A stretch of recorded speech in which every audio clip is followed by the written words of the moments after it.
Oh guys, magandang tanghali. Oh, ayun po ay maglilinis naman po nitong aking mga mga figurine. Ito po aking maglilinisan. Tapos, itamak na nga po niya.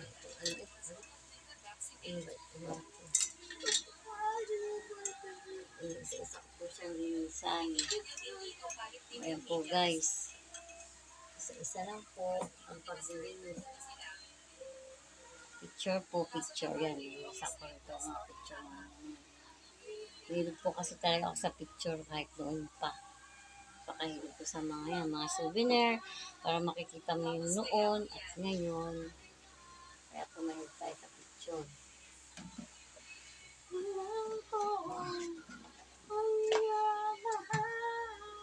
Parang hindi naman kasya dito. Ano? Comment below. Kasya ba?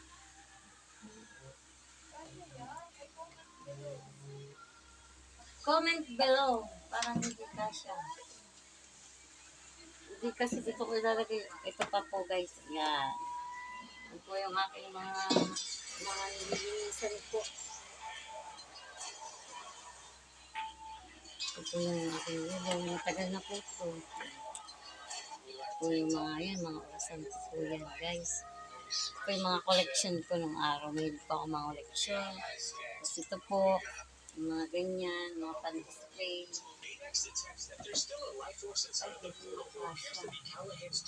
Kasya.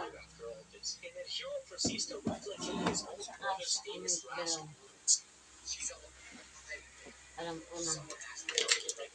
Paganto. Ayan.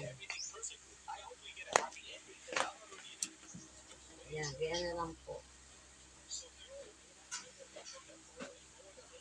Kaya na lang po. Di siya kasya eh. Ito po yung aking mga collection. Mga collection ko po. Ano po yung nililinisan ko at matatapos lang na lang Pero nilinisan ko ito nung kailan nga ba yun, baby? So, matagal na rin. Siguro 3 months na rin siguro.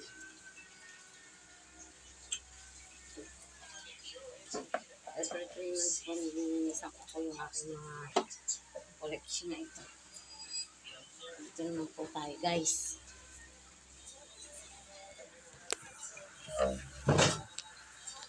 Ito po guys. Ito naman po guys ang nilinisan ito. Ito yung aking mga gold po. Ito ang aking mga card, mga collection po. Ito po. Mga collection ko po. Mahirap po talaga ako. Ito naman po ibang style siya. Tapos yung aking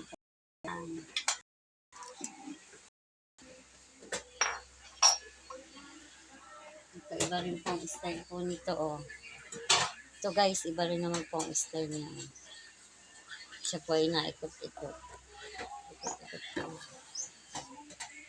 Ito po yung umiikot sa kanya. Yan. Diba? Cute guys. Yan po yung mga collection ko. Yan po yung talagang mahilig ako mga collection ng mga kakaiba po ba? Yan. Diba? Pa ho yung iba niyan guys. Yan. Ito po yung mga minting ang tawag dito. Minting mga baso-baso. Kasa-kasa. Yan. God bless po. Ingat po lagi tayo. Ito po yung mga pinagkakabahan pag ako po nandito sa Lucena. Maglinis, magputing-ting po ng kung ano-ano. Pag walang laba ganyan, linis. God bless po at ingat po tayo. May bagyo daw po.